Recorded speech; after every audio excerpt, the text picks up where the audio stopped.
Welcome behind the curtain of the most profitable lie in human history.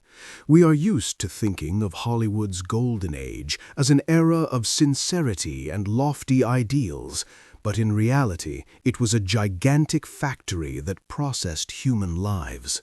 Studio bosses played gods. They erased names, burned away accents, and invented legends that had nothing to do with reality. If your origins were too dirty, too Jewish, or too poor, you were simply rewritten from scratch. In this series, we will pry open archives that were kept under lock and key for decades.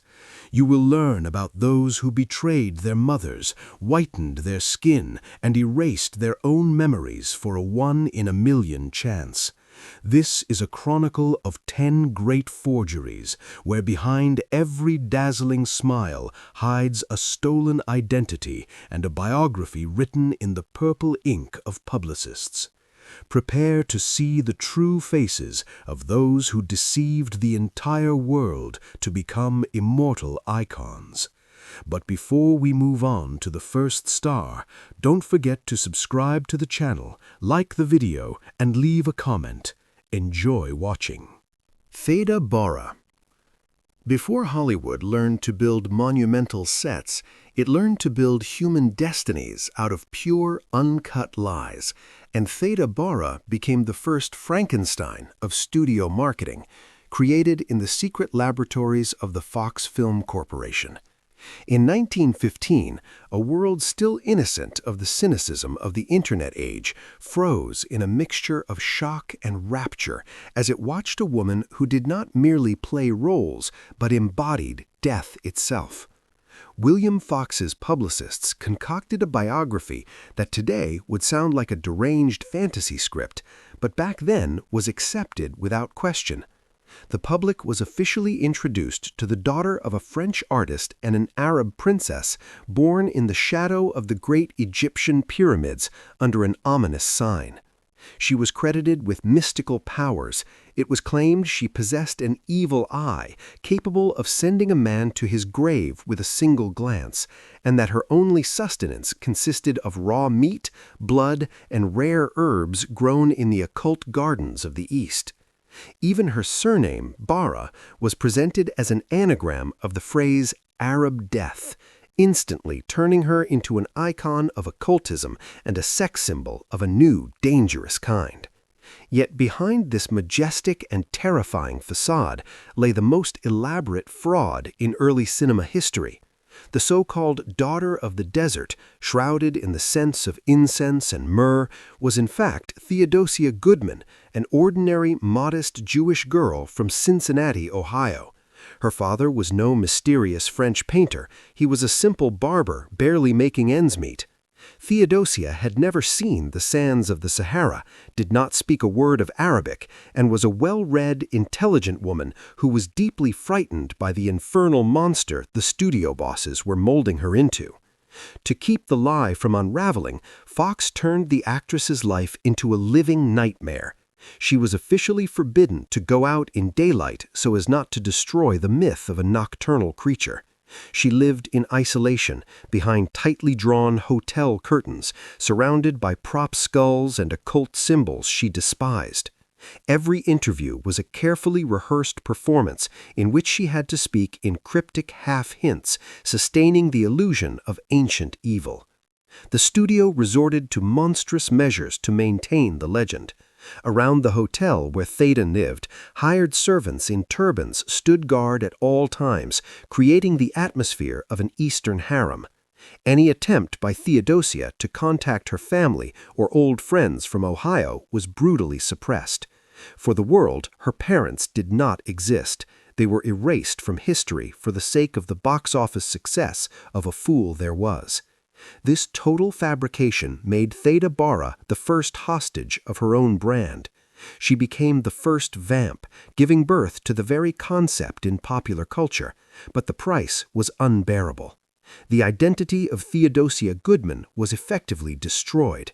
She could not form normal relationships, could not simply walk through a park without being besieged by fans, expecting curses and mystical rituals. She was a product, the first truly artificial star, whose expiration date depended entirely on how long people would believe in Egyptian pyramids standing somewhere in Ohio. The finale of this grand deception was as swift and merciless as its rise. When, in the early 1920s, audiences grew tired of exoticism and rumors about the true origins of the Arab princess began leaking into the press through embittered former studio employees, Bara's career collapsed overnight. Viewers who had worshipped her as a goddess just yesterday did not forgive Hollywood for swapping an exotic sorceress for a plain American woman from a barber's family. Fox, having drained every possible million from Theda, simply discarded her, refusing to renew her contract and forbidding the use of her screen name.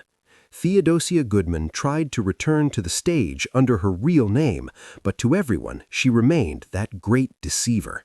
She ended her life in obscurity, a victim of a system that was the first to understand a brutal truth. In Hollywood, truth is worth pennies, while a well-packaged lie is pure gold. Her biography became the first textbook on how to erase a human being and replace them with a counterfeit that belongs not to the person, but to the corporation. Merl Oberon. Merl Oberon was the dazzling pearl of the Golden Age, a woman whose aristocratic pallor and finely sculpted features made her the very standard of British high society in the 1930s.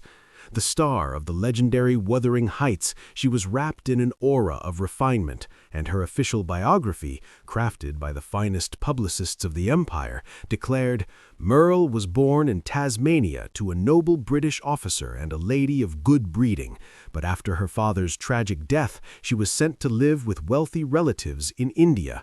It was a graceful, immaculate legend of an English rose raised in the colonies." Yet behind this facade lay one of the most shameful and dangerous secrets of the era.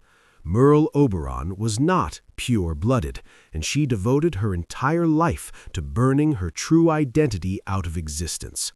The actress's real name was Estelle Merl Thompson, and she was born not in Tasmania at all, but in the filthy, overcrowded slums of Calcutta. Her origins were a death sentence for a Hollywood career in those years. She was mixed race, the child of a British engineer and a local nurse of Maori or Indian descent. In an age of rigid segregation and the Hays Code, even a single drop of colored blood meant an automatic ban on leading roles and lifelong exile. Merl understood one thing clearly: to reach the top, she had to become whiter than the Queen herself.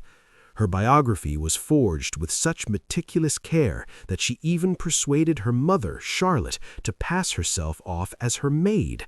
Her own mother, a dark-skinned woman who adored her daughter, spent decades silently serving her tea in front of guests, playing the part of a submissive Indian nanny, while Merl performed the role of a British aristocrat. But falsifying her past was only the tip of the iceberg. To sustain the illusion of porcelain skin, Merl Oberon turned to physical self-destruction. She became addicted to the most dangerous skin-lightening cosmetics of the time, products that contained enormous doses of mercury. These mixtures literally ate away at the epidermis, bleaching it while poisoning the body from within. Mercury caused horrific allergic reactions, inflammations, and ulcers, which she concealed beneath ever thicker layers of toxic makeup. Every frame of Wuthering Heights in which we admire her otherworldly beauty was the result not only of careful cinematography, but of agonizing chemical burns she endured so that no one would ever suspect she came from the Indian ghettos. This mercury hell left her skin as thin as papyrus, and by the end of the 1930s she could barely smile without pain. The constant threat of exposure turned Merl into a paranoiac. She was terrified of bright sunlight, which might reveal the true undertone of her skin, and she always demanded special lighting from cinematographers, the so-called Oberon light, flooding her face with blinding white radiance that erased every shadow. She was ruthless in her determination to bury the past. When her own brother tried to contact her, she publicly disowned him, declaring she had never seen the man in her life. She destroyed letters, bribed witnesses, and lived in permanent fear that one day the tabloids would publish a childhood photograph from Calcutta. Her life became a thriller in which her greatest enemy was herself. Merl Oberon lived a long life surrounded by luxury, but she lied until her final breath. Even in the 1970s, when the truth began to surface, she gave furious interviews denying the obvious. She chose to remain in memory as a fabricated Tasmanian princess rather than acknowledge the little girl from the slums and the dark-skinned woman she forced to play the role of a servant in her own home. Her biography became a monument to racial shame and to the way Hollywood compelled people to commit moral suicide for a place in the sun. She was a white lady with a black hole where her past should have been, forged from mercury and endless deceit. Cary Grant was the benchmark, the gold standard of masculinity, style, and flawless manners. Watching his effortless stride, hearing that unmistakable transatlantic accent, seeing the famous dimple in his chin, the world believed this man had been born on silk sheets, raised among the finest tutors of etiquette. Paramount Pictures, and later his own publicists, crafted the image of a man without flaws, Archibald Leach, who had simply outgrown his name and become Grant. But behind this dazzling facade lay one of the greatest identity forgeries in history. Cary Grant was not a man. He was a perfect spacesuit stitched together from lies, pain, and the absolute denial of his past. Inside it hid a terrified, impoverished boy whose life Hollywood ground into dust. Grant's real story did not begin in luxurious mansions, but in the foul back alleys of Bristol. Archibald Leach grew up in extreme poverty, in a constant state of tension and fear. When he was only 10 years old, something happened that shattered his psyche forever and forced him to begin constructing a false biography. One day he came home from school and discovered that his mother, Elsie, was gone. His alcoholic father coldly told the boy that she had gone away to a health resort and later claimed she had died suddenly. Archie grew up believing the person closest to him had either abandoned him or was dead. In reality, his father had committed his wife to a mental institution to rid himself of responsibility and hid the truth for decades. Hollywood later falsified this chapter of Grant's life, turning it into the romantic childhood of a self-made performer, concealing the fact that the future star grew up emotionally orphaned in a poverty that seeped into his bones. To survive, Archibald began to steal, not wallets, manners. Joining a traveling troupe of acrobats, he absorbed the habits of the wealthy like a sponge, how they spoke, how they held a glass, how they adjusted a tie. When he arrived in America, his biography was a blank page, and on it he began to paint a masterpiece. He created Cary Grant the way a spy creates a cover identity. He completely rebuilt his voice, inventing the famous Grant accent, which belonged to no place on Earth. It was a synthetic construct, a mask hiding a Bristol street boy. The studio helped erase his past, scrubbing away any references to his ties to poverty or to the mental illness in his family. Cary Grant became the first fully synthetic star. He had no roots, no past, only suits from the finest tailors and a carefully manufactured confidence. This forged identity led to a profound inner crisis. Grant's personal life was chaotic. He married 5 times, yet no woman could break through the armor of Cary Grant to reach the real Archibald beneath it. He lived in constant terror that if he ever removed the mask, the world would see a ragged pauper from Bristol. His fear ran so deep that in the late 1950s he became one of the first actors to undergo experimental LSD therapy.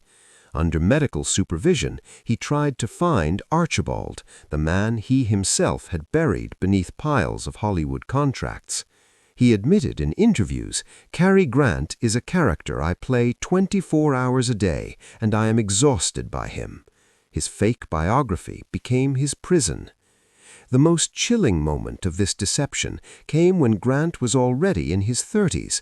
He learned that his mother was alive and had been in an institution all those years. Yet instead of openly reuniting with her, he continued to uphold the myth for the press. He visited her in England in secret, paid her expenses, but to the rest of the world he remained Cary Grant, the man whose parents were long dead. He even falsified his own grief to preserve the illusion of perfection. Grant proved that one can steal a life, manners, and destiny, rise to the throne of Hollywood, and still remain a man without a home and without a face of his own. He was a perfect counterfeit, whose brilliance dazzled the world, while inside him the cold wind of Bristol's slums never stopped blowing. Joan Crawford.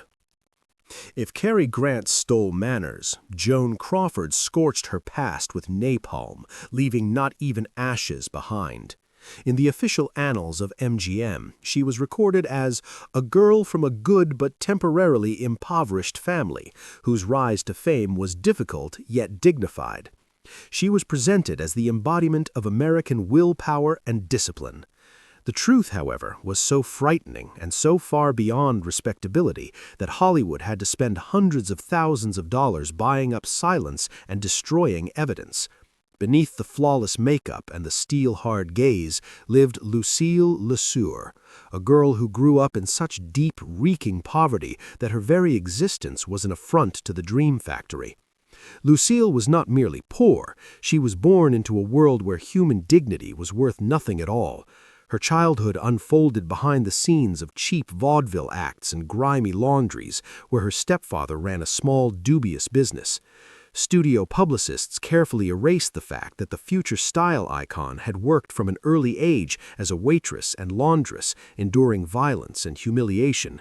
But the darkest page Joan was forced to rewrite was her participation in early pornographic films, the so-called stag films made for men's clubs. In the early 1920s, desperate for money and food, Lucille appeared in several short reels of explicit content. When she became MGM's leading star, those films turned into a living nightmare for both the studio and the actress. According to rumor, Louis B. Mayer himself personally oversaw operations to buy up the negatives from blackmailers, paying obscene sums to ensure that the queen from the gutter remained spotless in the public eye. Joan Crawford was relentless in her determination to annihilate Lucille LeSueur. She changed her name through a public contest in a magazine, quite literally allowing the crowd to choose her a new identity. From that moment on, Lucille was declared dead. Joan falsified everything. Her origins, her age, shaving off several years, a lie that made its way even into official reference books, and her manners. She spent hours training her diction, erasing any trace of a working-class accent, and turned her body into a machine. Her pathological obsession with cleanliness, later described by her daughter Christina in Mommy Dearest, was not a harmless quirk, but a form of madness. She washed her hands obsessively and forced servants to scrub the floors 10 times over because physical dirt reminded her of the filth she had clawed her way out of. A fake biography demanded a fake environment, and Joan transformed her home into a sterile mausoleum where there was no room for human weakness. Her greatest danger lay in the fact that she believed her lies more than reality itself. To sustain the image of the perfect star mother, she adopted children, turning them into living props for photo shoots. But behind closed doors, the set collapsed. Crawford's uncontrollable rages were unleashed on the children whenever they reminded her of ordinary, unstarred behavior. The infamous scandal with the wire hangers was only the tip of the iceberg. Joan loathed anything cheap, anything that smelled of poverty, because it dragged her back to those Texas laundries. She was capable of any betrayal, any forgery, as long as her fabricated family tree appeared immaculate. Joan Crawford was a product of total self-erasure. She proved that in Hollywood one could become an aristocrat with nothing behind you but the experience of brothels and cabarets, if you were willing to murder the human being inside. She lived her life in a state of endless war with her own memories. When she died, many breathed a sigh of relief. The secret of the dirty films and Lucille Lesueur's destitute childhood was safely sealed inside her false coffin. She was a queen whose throne stood on a heap of trash, expertly draped in brocade and MGM diamonds. Rock Hudson was the gold standard of American masculinity in the 1950s. Tall, broad-shouldered, with a resolute jaw and a disarming smile, he was Universal Studios' flagship product, the embodiment of every American housewife's dream. His official biography was polished to a mirror shine. A simple guy from Illinois, a former truck driver and honorable Navy veteran who had worked his way to the stars through grit and charm. Newspapers wrote about his love of fishing, dogs, and proper American values. But this biography was a 100% sterile forgery. Rock Hudson was Hollywood's greatest simulacrum, a man whose public identity was engineered in publicists' offices to conceal a truth that at the time amounted to a criminal offense and social annihilation. The real man behind the facade of Rock Hudson was Roy Scherer, Jr., a closeted gay man whose true nature was utterly incompatible with the image of a womanizer. From his very first day in Hollywood, his life became a covert operation.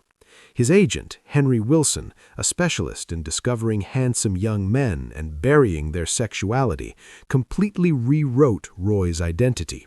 He was given a new, maximally masculine name, Rock, like the Rock of Gibraltar, Hudson, like the great river in New York. He was pushed through a painful jaw surgery to correct his bite and trained for months to speak in a deeper, more baritonal voice. Universal built an airtight cocoon of lies around him. He was sent on staged dates with aspiring actresses, while tabloids dutifully published posed photographs of Rock gazing tenderly at yet another blonde starlet. Maintaining Hudson's false biography required the complicity of countless people. When, in the mid-1950s, Confidential magazine threatened to expose his homosexuality, the studio resorted to unprecedented blackmail. They fed the tabloid damaging information about another Universal star's legal troubles just to save Rock's image. But that was not enough. To permanently cement the illusion, Hudson was forced to marry Phyllis Gates, his agent's secretary. The marriage was pure fiction, a legal transaction sealed by the signatures of studio lawyers. Phyllis played the role of the happy wife for the cameras, while Rock lived a double life, hiding in underground clubs and private homes, constantly risking arrest by morality police. Internally, Hudson was spiraling. He drank to numb his fear of exposure and lived in a state of permanent paranoia, knowing he was being watched not only by fans, but by his own so-called protectors at Universal. The danger of Rock Hudson's lie lay in its scale. He became a hostage to an image he despised, yet one that earned him millions. For 30 years he counterfeited his own emotions, growing more closed off and isolated with time. His artificial heart worked itself to exhaustion, trying to reconcile the image of the ideal family man he played opposite Doris Day with the reality of a man forbidden to love openly. The studio created the perfect male specimen, but stripped him of the right to his own life, turning his biography into a manual of hypocrisy. Even his hobbies and friendships were rigorously screened. Anything that seemed insufficiently masculine was cut from his public existence. The reckoning for this colossal deception was horrific. In 1985, when Rock Hudson became the first global celebrity to publicly acknowledge an AIDS diagnosis, the world recoiled. The lie Hollywood had been constructing for decades collapsed overnight. It became clear that the perfect American had been a stranger in his own country all along. His death marked the final punctuation in the story of a vast studio falsehood, proving that the cost of a fabricated biography is not only success, but the total destruction of the self. Rock Hudson died having finally stopped being Rock and remaining Roy, but that truth arrived too late, when nothing of the real man was left but an exhausted shadow. Lana Turner. If Hollywood were a religion, Lana Turner would have been its highest saint, canonized through one of the most beautiful and most deceitful myths ever created. For decades, MGM fed the public a sugary fairy tale about Julia Jean Turner, a simple, innocent schoolgirl discovered by chance in Schwab's drugstore while sipping a Coke. Supposedly, she was wearing a tight sweater that emphasized her youth, and that single accidental moment instantly transformed her into the queen of nighttime cinema. This legend of the sweater girl became the foundation of her biography, a symbol of the American promise that any waitress could wake up a goddess. But behind this saccharine facade lay a truth Lana was forced to falsify and bury, because her real past smelled not of cola and perfume, but of cheap vodka, coal dust, and dried blood. Lana Turner's real life was not a Hollywood dream, but an endless social horror story. The studio meticulously erased from her biography the fact that her father, a minor and compulsive gambler named Virgil Turner, was brutally murdered when Lana was only 9 years old. He was found by the roadside with his skull smashed in after winning a large sum at an illegal casino. Left penniless, Lana's mother was forced to drift from one household to another, working for food and a roof over her head, while her daughter effectively grew up on the streets, enduring hunger and violence. Hollywood did not want a ghetto orphan scarred by trauma. They wanted a glossy product. Lana's biography was rewritten, turning her family tragedy into humble but respectable origins, while the cafe discovery story was made the centerpiece of every interview, diverting attention from the stench of poverty that followed her all her life. Lana Turner was utterly uncontrollable in her attempt to fill the void inside herself. The fabrication of her biography split her identity in two. The world saw an untouchable sex symbol, while she remained the terrified girl from a mining town, searching for protection in the most dangerous men imaginable. Her life became a chain of catastrophes that MGM heroically cleaned up to preserve the myth of the sweater girl. 7 marriages, countless abortions, suicide attempts. Lana lived on the edge, trying to live up to the invented paradise her publicists had locked her into. The danger of her situation reached its peak in 1958, when lies and reality collided in a bloody climax. Her lover, gangster and mafia enforcer Johnny Stompanato, was stabbed to death with a kitchen knife in her own bedroom. The official version claimed it was her 14-year-old daughter, Cheryl, acting in defense of her mother. The studio transformed the killing into a tragic melodrama, once again falsifying reality and forcing Lana to play the role of the helpless victim in court to save her career. Lana Turner proved that one can possess the face of an angel and the biography of a fairy tale princess while remaining a profoundly unhappy, broken human being. Her entire public image was engineered so the audience would never see a woman who had looked upon her father's corpse and knew the taste of real deprivation. She was compelled to fake her emotions, her joy, and her past every time she stepped into the glare of flashbulbs. Lana became a hostage to the sweater, which turned into a straitjacket. Near the end of her life, she admitted that the sweater girl was her hated enemy, a fiction that stole her right to the truth and forced her to live someone else's glossy life, one that ended in ash and loneliness. Rita Hayworth was the supreme goddess of love of the 1940s, a woman whose image on the poster for Gilda made men's hearts race and whose likeness was even painted on the atomic bomb dropped over Bikini Atoll. She was the benchmark of American sexuality: blazing red hair, a high, elegant forehead, flawless, pale skin. But Rita Hayworth was not a person. She was a masterpiece of biological editing and the largest ethnic forgery in film history. Behind the dazzling Hollywood glamour stood Margarita Carmen Cancino, whose true biography and heritage Columbia Pictures erased with surgical cruelty, forcibly transforming her into a white American. The real Margarita Cancino was the daughter of a Spanish flamenco dancer from Seville and possessed a distinctly Latin appearance, jet-black hair, olive skin, and a very low hairline typical of her ancestry. In the early 1930s, she performed with her father in seedy clubs in Mexico, where she was first noticed by talent scouts. But Columbia Pictures head Harry Cohn delivered his verdict: too exotic, too Spanish, too far from the ideal.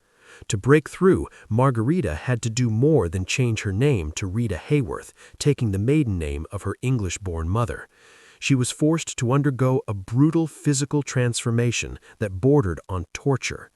Hollywood falsified her biology. For 2 years, Rita endured endless sessions of electrolysis, a painful procedure that destroyed hair follicles with electric current in order to raise her hairline and make her face look more open and American. Each individual hair on her forehead was killed with electricity, leaving burns and scars that makeup artists spent hours concealing. Her skin was systematically bleached with harsh chemicals, and her hair was dyed a fiery red that became her trademark. The studio completely rewrote her past.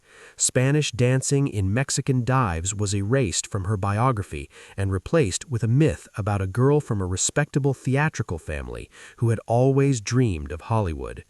Rita was forced to counterfeit her roots, hide her fluency in Spanish, and pretend that her Latin heritage was an unfortunate flaw that had been successfully corrected.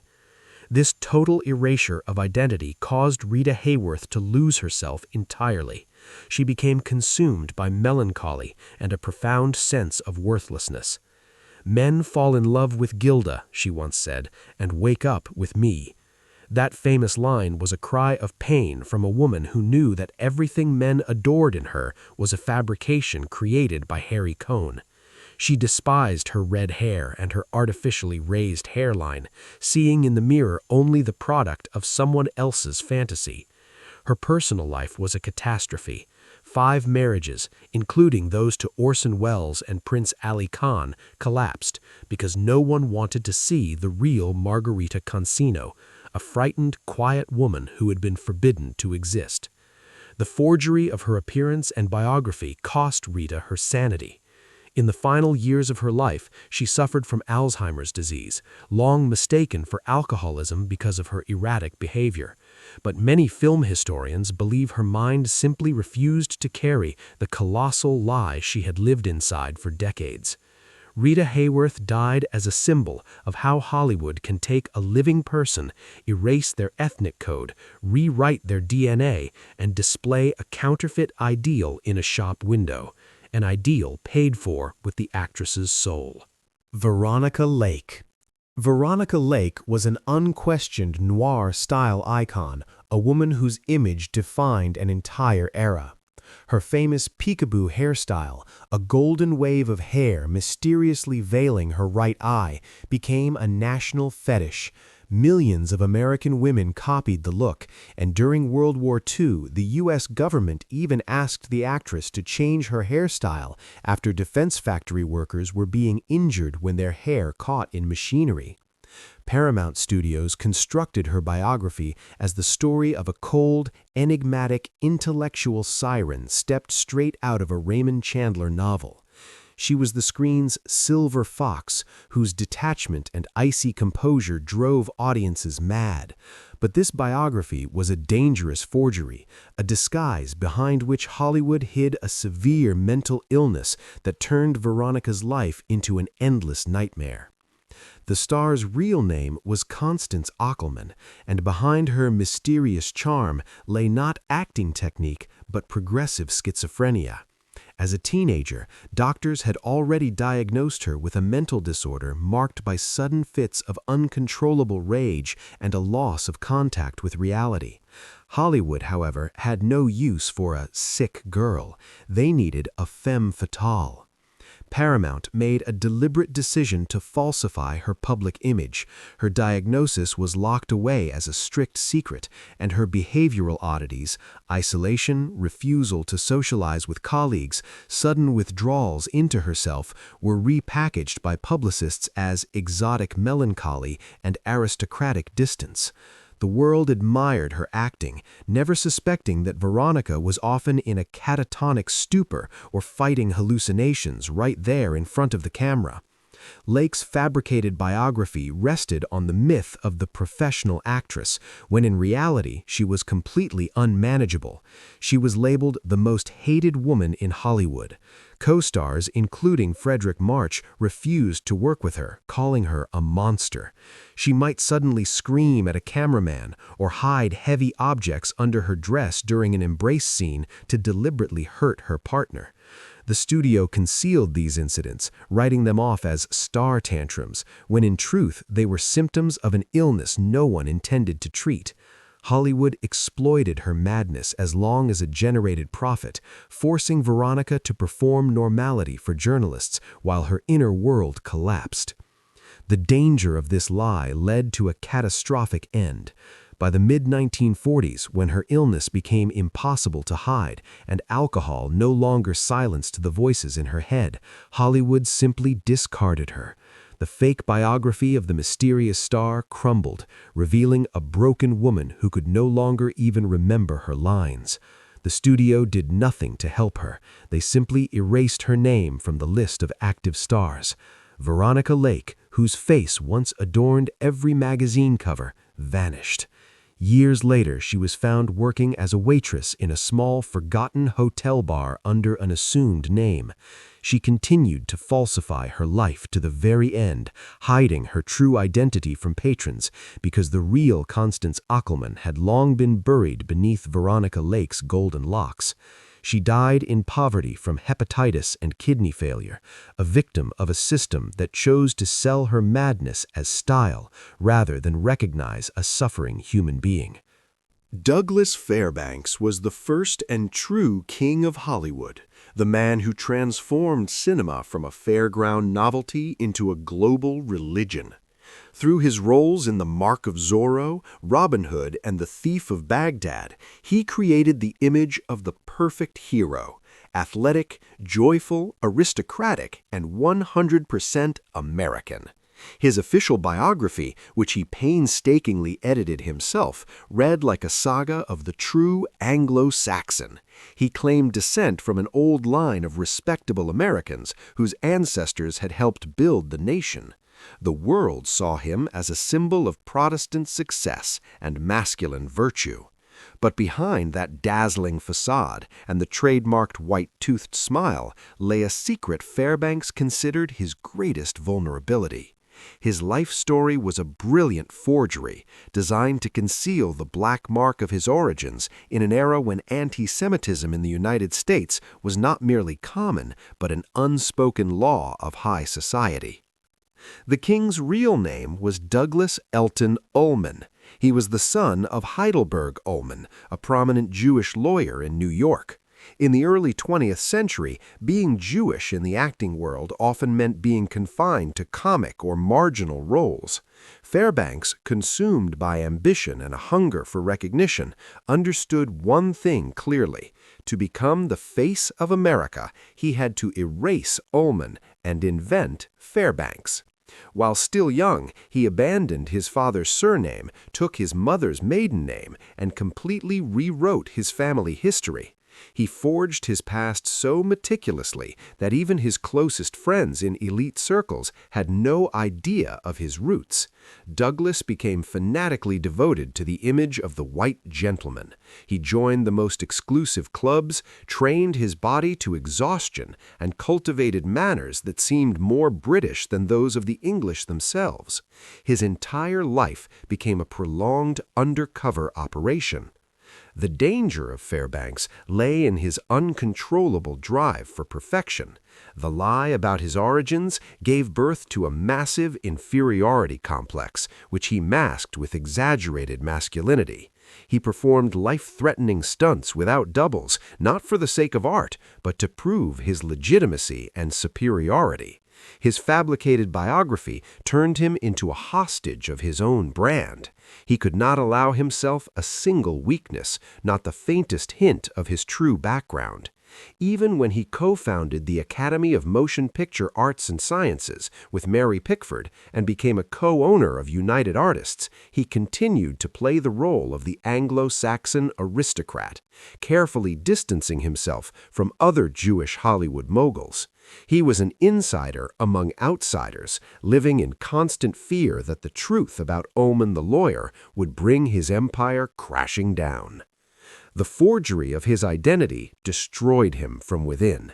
In his private life, Douglas was suspicious, controlling, and tyrannical. His marriage to Pickford, famously called the Union of the Century, collapsed under the weight of his inner demons. He fled from himself into endless travel and ever more dangerous adventures, trying to outrun the shadow of Heidelberg Ullmann. Fairbanks effectively killed the man he was to leave the world a flawless icon. He died relatively young, at 56, exhausted by a lifetime spent hiding from his own biography. His life proved that one can conquer the world and build a city of dreams, but if that city stands on a lie about one's own blood, it will inevitably become a gilded prison. The king died without ever daring to admit that his crown had been stolen from the boy he once was. Hedy Lamarr. Hedy Lamarr was hailed as the most beautiful woman of the century, and MGM sold her image as the pure essence of European luxury, refinement, and fatal allure. Her official Hollywood biography read like a spy thriller, a dazzling Austrian aristocrat who fled a tyrannical husband, an arms dealer and Nazi collaborator, and sailed to America to conquer it with her beauty. The world knew her as an exotic siren with porcelain skin, a woman meant to stay silent and adorn the frame. But this biography was the most cynical forgery of the Golden Age. Hollywood deliberately erased Hedy Lamarr's intellect, turning a brilliant inventor into a beautiful fool, because the truth that a sex symbol could be smarter than every man in the studio was dangerous to box office profits. The real Hedy was Hedwig Kiesler, a Jewish woman from Vienna whose sharp mind frightened even her first husband, the industrial magnate Fritz Mondel. Hollywood falsified the details of her past to conceal the depth of her involvement in technical innovation. While newspapers obsessed over her diets and gowns, Hedy devoted herself to science between film shoots. It was she who developed the frequency hopping system that later became the foundation of Wi-Fi, GPS, and Bluetooth. But when she offered her inventions to the U.S. Navy during World War II, she was told, "You'd be better off selling kisses for war bonds than meddling in science." MGM effectively forbade her from publicizing her genius, forcing her to maintain the facade of an empty-headed socialite whose only value was her face. The danger of her situation lay in the fact that Lamarr lived in a state of intellectual suffocation. In her private life, she became uncontrollable, trying to compensate for the suppression of her mind. She was fed amphetamines so she could work 18-hour days, then given sleeping pills, a closed loop of studio chemistry that steadily destroyed her psyche. Hedy faked happiness on red carpets, but at home she smashed appliances in fits of rage and spent sleepless nights bent over blueprints no one wanted to take seriously. Her biography became a cage. The world saw only an object of desire, completely blind to the woman whose ideas were decades ahead of their time. The falsification of Lamarr's identity led to the tragic disintegration of her life. Denied any real outlet for her potential, she became addicted to plastic surgery in a desperate attempt to preserve the very beauty that was her only permitted asset. She married 6 times, yet no husband ever saw her as anything more than a trophy. In the end, Hedy became a recluse, caught shoplifting small items. Kleptomania turned into a cry for help from a person whose true self had been stolen by Hollywood. She died alone, and only after her death did the world finally acknowledge that beneath the mask of the most beautiful woman lived one of the greatest minds of the 20th century. Her biography was falsified for the sake of a glossy illusion, and that lie deprived humanity of great discoveries for many years, leaving us with nothing but a cold reflection on celluloid. Drawing a line beneath these 10 stories, we are forced to admit one thing. Hollywood's golden age was not merely an era of great cinema, but a vast testing ground for the mass production of counterfeit human lives. We saw an industry that, like a half-trained alchemist, tried to turn the lead of poverty, ethnic origins, and mental illness into the pure gold of a screen image. Theda Bara, Rita Hayworth, Cary Grant, and everyone else on our list became the first victims of a system that understood a brutal truth. A real person with scars, fears, and a real name sells far worse than a legend polished to a mirror shine. This total falsification of biographies was not a whim of publicists, but a hard industrial necessity. Studio bosses created gods who could not have Jewish fathers, Latin American ancestors, or mothers locked away in psychiatric institutions. For millions of people to fall in love with the image on the screen, the real person beneath it had to die. We saw the terrifying cost of that transformation. Merl Oberon burning her skin with mercury, Veronica Lake, whose madness was marketed as a languid gaze, and Hudson, who lived for 30 years inside a body that was not allowed to be his own. These people were uncontrollable in their pain precisely because every single day they were forced to reaffirm their fake credentials in front of the entire world. Hollywood of that era resembled a gigantic DNA processing plant where personal tragedies were melted down into glossy interviews and genuine emotions were replaced with studio manuals. The most disturbing part of this story is that the lie proved more effective than the truth. We still admire Grant's aristocratic elegance and Lamarr's beauty, often unwilling to know the price paid for that perfection. These actors became hostages of their invented biographies, and for many of them, death was the only way to finally stop lying. They proved that in Hollywood you can buy anything, a new face, a new lineage, even a new memory, but you cannot buy peace for a soul forced to renounce its own name. Our investigation shows that behind the blinding glow of the spotlights, there was always a long shadow, woven from betrayals, cosmetic surgery, and stolen identities. The great illusion of cinema demanded great sacrifices, and these 10 stars paid Hollywood's bill with their real lives, leaving us only beautiful but utterly hollow shells. Remember this every time a classic film feels too perfect. Beneath that perfection beats the heart of a person who was forbidden to be themselves.